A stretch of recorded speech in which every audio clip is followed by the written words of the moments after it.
Te convido para uma pauta super importante e a gente estava até na dúvida se o horário que a gente tem o programa, esse horário da tarde, o horário do almoço, era um horário que a gente poderia tocar nesse assunto. Mas conversamos com todo mundo falou, não, super tranquilo, o pessoal de casa vai entender e inclusive se identificar, tentar reconhecer se tem um problema. A gente vai falar hoje de halitose, que é o famoso mau hálito.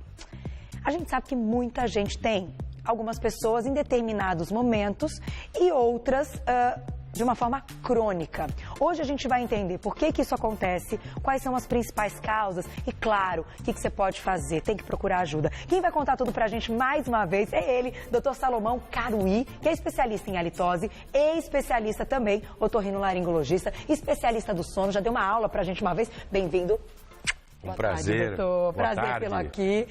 E assim, e para começar, doutora, a gente tem hoje já dados de uma porcentagem de população que tem halitose? Os últimos dados da Organização Mundial de Saúde dizem que em torno de 40% da população mundial apresenta halitose ou mau hálito. Bastante. É um número que facilmente conseguimos explicar, quase que metade da população. Quem nunca teve um professor com mau hálito, um namorado, um colega de trabalho, um colega de escola, e lembra bem disso, né? E aproveito e te pergunto, até antes da gente falar dessas possíveis causas, quando a gente está falando do mau hálito, a gente pode dizer que a maioria, então, dessas pessoas tem o mau hálito por falta de higiene? É um dos itens principais? Sim, são 97 causas que podem apresentar o mau hálito. Nas 24 especialidades médicas, nós encontramos causas que podem apresentar como primeiro sintoma a halitose. Uma delas, sem dúvida, é a má higiene. Mas o principal ponto é assim, se você mantém uma higiene adequada, se você se alimenta corretamente, ingere líquidos adequadamente e mesmo assim sofre de mau hálito, alguém da família, ou um grande amigo, ou um namorado, namorada, marido, comenta a respeito, é porque aí sim tem um problema. E aí tem que procurar ajuda? Sim, tem que procurar ajuda, é fundamental. Vamos para o nosso vídeo, então, tem um vídeo muito legal para explicar vários pontos dessa halitose. Vamos lá, pode seguir.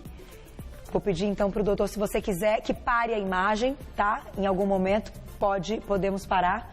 Pode parar aí. Aqui. Isso.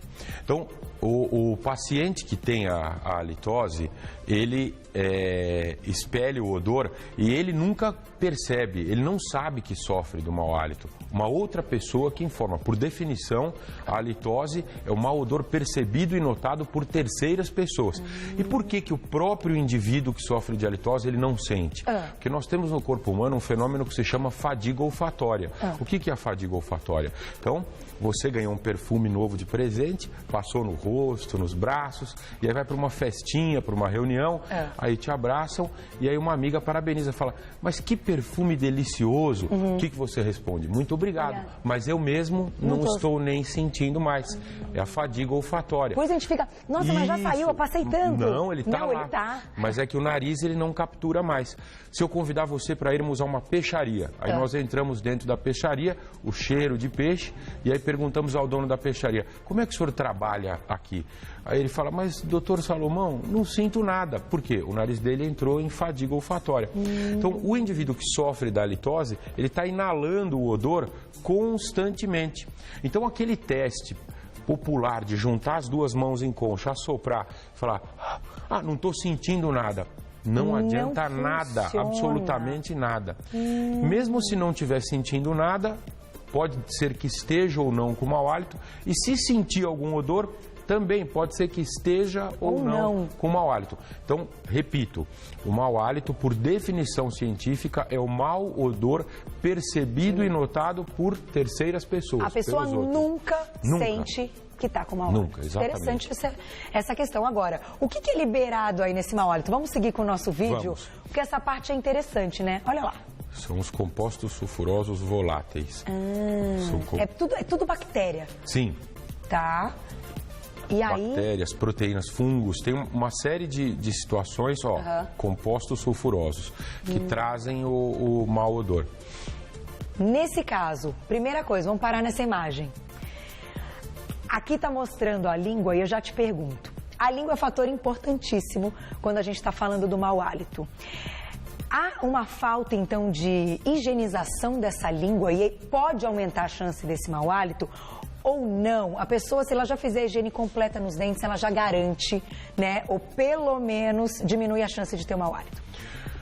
Voltando, a higienização é fundamental. A boca inteira. Eu já tive pacientes, por exemplo, que me procuraram: doutor, eu tenho um mau hálito o dia inteiro. E aí nós fazemos toda a investigação. Em determinado ponto ele diz: olha, doutor, os dentes não são meus. Eu tive que fazer dentaduras. Pois, e como é que o senhor higieniza? Ah, não, doutor, acho que o senhor não entendeu bem. Não são meus os dentes, não tem cárie, nada disso. Então, quer dizer, o paciente não limpa. Então, a higiene, ela é fundamental. Quando o paciente nos procura, ele vem com um histórico muito parecido. Então, ele normalmente foi avisado pela esposa, pelo namorado, pelo pai, pela mãe. E aí, vai procurar um gastro, porque deve ser alguma coisa do estômago. E aí? O paciente vai no gastro, faz a endoscopia, aí detecta-se que tem H. pylori, ou refluxo, ou uma gastrite erosiva leve. Aí o médico trata, fala: da nossa parte está resolvido. O paciente volta para casa, aí a mesma mãe, o mesmo pai, o mesmo namorado fala: olha, mas o mau hálito continua, então vá procurar um dentista. Aí o dentista identifica que tem obturações infiltradas, que precisa trocar o canal. O paciente fala: doutor, acabei 6 meses no dentista, fiz até um clareamento, né? Voltei para casa, o mau hálito continua. E aí eles procuram o otorrino, que é quando eu comecei todo esse trabalho. Olha, doutor, já fui no gastro, não é nada, já tratou, fui no dentista, tudo bem. Então, agora tem que ser alguma coisa entre nariz e garganta para a gente identificar. E eu examinava, então, ouvido, nariz e garganta, nada era detectado e o paciente vivia nessa triangulação. Então, muitas vezes, antes de começar a consulta, eu já conto isso. O paciente fala: puxa, o senhor está identificando a minha história. Eu falo: não tenho bola de cristal, mas é o comum, porque o paciente não sabe quem procurar, qual especialista procurar. Então, a higiene, ela é fundamental, mas partindo do princípio de que isso é um preceito básico, né?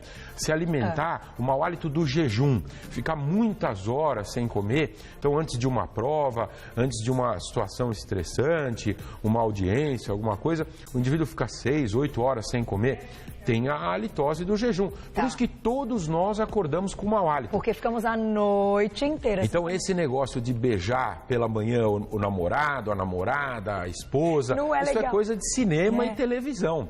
Na verdade, todos temos mau hálito. Na prática, o diretor falou que não funciona. Não funciona, exatamente. Agora, todos esses itens que você citou, por exemplo, encontrar um problema no estômago, encontrar aí tártaro quando vai ao dentista, também são causas, ou não? Sim, são causas. São causas, por isso que deve se pesquisar. Agora, chega um momento tal que o paciente ele não sabe quem Porque procurar. já tratou tudo. Já tratou tudo, ou desinformação, como esse indivíduo que procurou dizendo: ah, não, os dentes não são meus, não tem por que higienizar. Ele tinha placas de fungo nas próteses. Então, são diversos fatores aí que a gente precisa orientar, né? Muito bom. Vamos então colocar uma perguntinha na tela. Vamos ver quem escreveu pra gente. Olha lá e a gente vai seguir com o vídeo, hein? Um beijo então pra Manuela Cury de São Paulo. Obrigada pela pergunta. A falta de saliva compromete o hálito? Excelente pergunta. E aí, doutor? Então, a falta de saliva pode comprometer o hálito? Sem dúvida nenhuma, pode comprometer, mas o principal é saber a causa dessa falta de saliva. Essa falta de saliva ela pode ser determinada por uma ingesta hídrica inadequada, por uma respiração bucal, pacientes que roncam, por exemplo, e aí evaporam toda a produção salivar. Então tem a causa específica. A falta de saliva, sem dúvida, promove uma falta de lubrificação na região de mucosa oral e traz o mau odor, sim. Então quem ronca à noite também aumenta a chance de ter mau hálito. Tem mau hálito, com certeza. Que interessante. Isso, exatamente. Vocês roncam, meninos? Você ronca, Frank? Você ronca, vai? Pede pra esposa gravar. É isso, pede pra esposa gravar, porque a gente acorda. Não tem como. Aí dá um cutuca assim. Oi, você tá roncando? Essa é a mesma história, né? É a mesma história. Vamos então continuar o nosso vídeo respondida a pergunta. Então, olha lá. Seguindo então com o nosso vídeo, daqui a pouquinho vão aparecer algumas dicas muito legais. Ainda falando então das causas, doutor. E aí? Então, aqui ele coloca, na verdade, as causas odontológicas, né? As causas de doenças odontológicas, as causas alimentares. Tá. Consumir, então, alho... No nosso trabalho científico, nós pegávamos um dente de alho e colocávamos no sapato, mas do lado de fora, entre a meia e o sapato. Tá. Depois de 30 minutos, já conseguíamos notar traços de alho no hálito do paciente. Jura? Então o hálito é uma coisa assim gritante, né? O alho, cebola, são coisas que consomem e trazem o odor. Então o indivíduo que toma uma dose de aguardente, de pinga, e aí ele come um pedacinho de carne temperado com alho, e aí depois ele toma um café. Ele junta uma série de odores e traz o hálito da alimentação. Olha, então tem algumas coisas que são específicas. Não tinha noção disso. Agora, além do hálito, quando a gente está falando também de alimentos temperados, também pode comprometer, cebola também. Agora, me conta uma coisa, o que a gente faz quando consome o alho? Porque a gente já falou aqui várias vezes no Você Bonita que o alho é ótimo para a saúde, é um anti-inflamatório, é bom para temperar, é um tempero natural, e aí? Não tem jeito. O que pode ser feito são situações de cozer o alho, e aí há a possibilidade dele ter um pouco menos de odor, mas ele traz, sem dúvida. Numa família, então, se naquela noite vão consumir alho, que todos consumam, e aí um não vai sentir o odor do outro. E aí vem outro ponto importante. Se numa mesma família todos sofrem de halitose, um não sente o cheiro do outro. Então, aí que é interessante, se pessoas elas têm graus diferentes de halitose, então o marido ele tem um hálito muito elevado e a esposa médio, ela sente o dele, agora ele não sente o dela. Então isso é importante. Então fica aí a dica, 40% da população tem mau hálito. Se você não anda sentindo o hálito de ninguém por aí, grande chance de você ser portador de halitose. Porque quem tem, então, também não sente. Não sente, exatamente. Que interessante essa informação. Agora, vamos fazer uma experiência aqui ao vivo no programa? Vamos. Você trouxe um aparelhinho. Isso, eu trouxe um medidor digital portátil. Mostrá-lo. Muitas vezes, se você não tem quem possa fazer a análise, porque isso é uma coisa que atrapalha diversos níveis, né? Então, numa entrevista de emprego, o indivíduo tira as mesmas notas, faz a avaliação, tudo adequado, os dois na nota máxima, um apresenta halitose e o outro não. Acaba sendo uma forma de desempate. Num relacionamento, nem pensar. Quem está nos ouvindo nunca teve um relacionamento com uma namorada linda ou um namorado espetacular, gentil, mas sofria de halitose e não teve coragem de falar, acabou se afastando. Um professor, grandes professores, né? Então, o professor vinha explicar e aí não conseguia. Exato. Então, a sociedade traz assim problemas. Um executivo numa reunião deixa de emitir uma opinião porque pode estar com halitose. Modelos lindas vêm me procurar chorando. Doutor, sou linda na passarela, mas tenho um apelido no meio porque realmente o hálito é uma coisa que me acompanha desde a adolescência. Olha só. Então é importante ter esse critério. Eu sempre faço assim a pergunta: será que você que está nos assistindo aceitaria que você pode ter o problema? Perguntaria com humildade a alguém, um irmão, uma irmã, um marido, a mãe, o pai, será que eu sofro de halitose? E uma coisa interessante, as pessoas tendem a eufemizar. Não, não é sempre, às vezes que aparece. Então, é importante sempre um diálogo sincero e honesto. Perfeito. Esse medidor, ele faz isso, ele traz a medição do hálito para os nossos pacientes. Posso pegar? Sim, sem dúvida. Deixa eu mostrar. Ele faz a medição dos nossos pacientes que não tem então, como... o que esse aparelhinho faz? Ele vai medir porcentagem? Ele mede os compostos sulfurosos voláteis. Então, os nossos pacientes que moram sozinhos, que têm vergonha de perguntar para os familiares, para o cônjuge, então nós orientamos para que ele faça o controle do hálito individualmente. Então, ele consegue fazer sem perguntar para ninguém como está o seu hálito antes de uma reunião, antes de um encontro, antes de uma festa. E aí ele tem ciência de como é que está a evolução e consegue, sabendo, ciente do seu problema de base, o que fazer para controlar. É como a febre. Não tem como você mesmo colocar a mão na testa e dizer estou com febre. É verdade. Ou alguém coloca a mão na sua testa ou um termômetro. Então, esse seria um medidor individual portátil que nós fornecemos para que o paciente possa fazer o controle. Gente, é muito legal. Olha, eu tenho uma produtora que diz que vai fazer ao vivo. Dona Lil, vem cá. Ela falou que vai fazer. Eu perguntei, quem quer? Ninguém se manifestou, né? Mas a Lilzinha manda bala. Então agora ele vai arrumar aqui como funciona. Vende em farmácia? Na verdade, nessas casas cirúrgicas que tem produtos médicos, regularmente tem esse produto. Tá. Mas ele tem que ser usado de forma adequada, tem os horários específicos, como deve ser feito. Porque como é um captor de odor, teve uma paciente uma vez que deixou na bolsa e falou, doutor, eu deixei lá e quebrou um vidro de perfume junto. Aí é como você colocar um gravador ao lado de uma turbina de um avião, estoura. Então tem certas orientações que precisam ser dadas. Perfeito. Vamos lá, então. Vamos lá. Ao vivo. Eu vai vou lá, Lilzinha. levantar a tampinha e aí ele vai fazer uma contagem regressiva. Você inspira e aí você assopra constante. Vamos deixar uns 20 centímetros da sua boca. Então vamos lá? É legal, né, gente? Enche o peito de ar, segura. Fazer o teste. Fica segurando. Abre a boca, solta. Bem, mais. Isso, jóia. Nota 0. Excelente. Ela não apresenta nenhum odor. Então, pode namorar, beijar à vontade, beleza, falar tranquilamente. Ela casou, né, há pouco então, tempo. Então, tá feliz. É isso aí. Muito bom, Lilzinha. Adorei isso. Agora, deixa eu te fazer uma pergunta importante, doutor, que é o seguinte. Já entendemos, então, os problemas. Já vimos que tem muita gente que tem o problema. Vamos falar das dicas para controlar esse problema. Mas antes, uma perguntinha na tela, diretor? Então, perguntinha na tela, vamos ver quem escreveu pra gente. Olha lá. A halitose pode atacar quem tá de dieta. Marcos Moura de Jundiaí, um beijo pra você. Quem faz aí uma dieta restritiva, quem, enfim, muda a alimentação, pode ter mau hálito. Não pode apresentar a litose uma dieta bem orientada.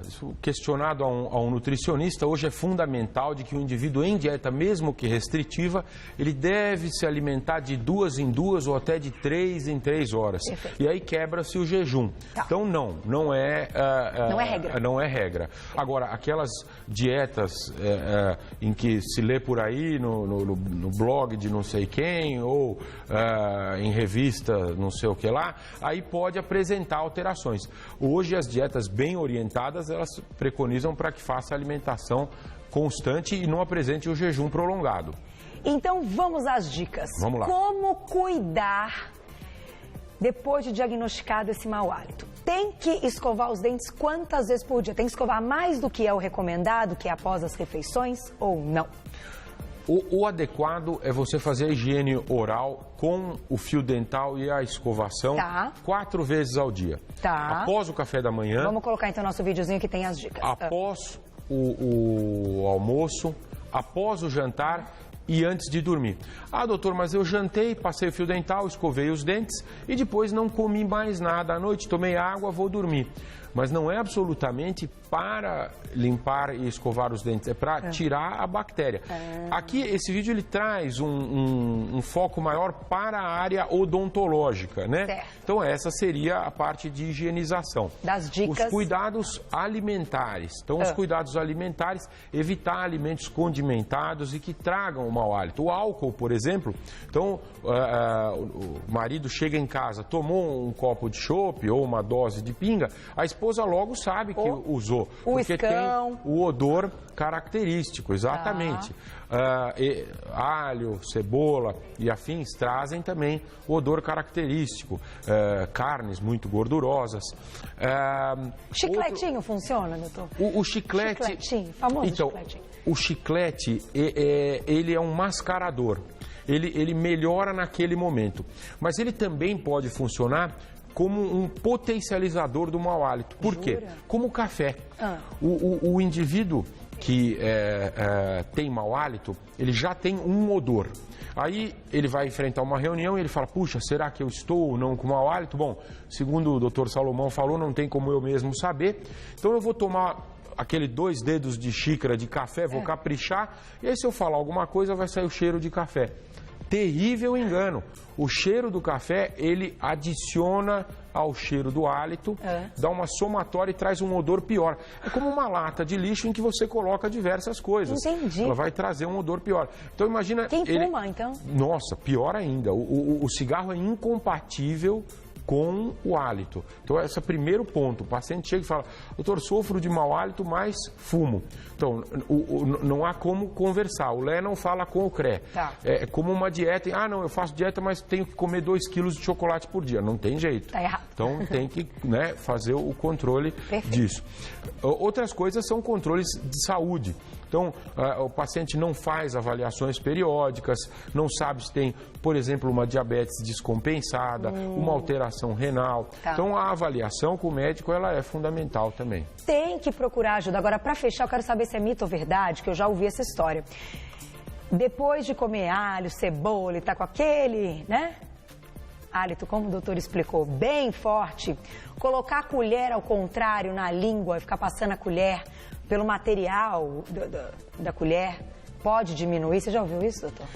Você já ouviu essa história? Esse procedimento, ele não vai eliminar o odor, porque o hálito proveniente da alimentação que foi ingerida, ele vem dos gases gerados ou pela eructação ou pela fala, então não vão trazer melhora. Agora, uma coisa que eu acho fundamental falarmos é você que está nos assistindo, como falar com um superior. Então, você trabalha com uma equipe e fala como vou dizer para o meu superior que ele sofre de halitose, para o meu marido, para um familiar, um colega de trabalho, quer que seja. Isso é um ponto interessante. Nós tentamos deixar no site da nossa clínica, então coloque o e-mail de alguém que você sabe que tem halitose. Mas no Brasil nós temos muitos piadistas, e aí colocavam o e-mail da amiguinha que tinha brigado, ou do professor, então isso não adianta. Bullying, né? Não dá para ser bullying, não tem jeito, é uma coisa desagradável. Então, o que nós orientamos? Se você trabalha ou tem alguém próximo que sofre de halitose, nunca na frente de outras pessoas, sempre de forma individual, você e o portador, ser objetivo, direto e rápido. Tá. Então, olha, o seu hálito é fora do normal, e hoje já existe tratamento para isso. Você precisa buscar ajuda. E para aí. Aí a mensagem está dada. Tá. Nunca fazer piada na frente dos outros. Não, eu vou tentar jogar na brincadeira. Doença, né? Sim, tem um CID, Código Internacional, que é o R19.6, é uma doença. Então tem que procurar orientação. E se livrar de uma coisa que traz inúmeros problemas e depois solucionado é uma página virada, né? Muito obrigada, doutor. Grande aula, tem que procurar ajuda. Lembrando, então, que o doutor Salomão, ele é especialista em halitose, é otorrinolaringologista e também é especialista aí na higiene do sono, que é um assunto importantíssimo que a gente já tratou aqui no Você Bonita. Eu quero fazer um agradecimento ao Hospital Albert Einstein, ao Sírio-Libanês e ao São Luís. E vou deixar aqui um e-mail, caso vocês queiram mandar perguntas, sergio.salomão@hotmail.com, sergio.salomão@hotmail.com. Envie perguntas. Tem mais algum site que deve ser colocado, Luzinha? São só esses, né? Então, agradecendo aí aos hospitais que liberaram que hoje o médico pudesse estar aqui. E eu sei como é que é a agenda de médico. Correndo agora, né? Volta para um dos hospitais, porque o dia é longo, né, doutor? Sim, vamos lá. E obrigada. Colaborando, espero ter passado a mensagem aí. Estamos sempre à disposição. Um prazer mais uma vez. Prazer todo nosso. Até a próxima. Até. Beijo, Até logo. Obrigada.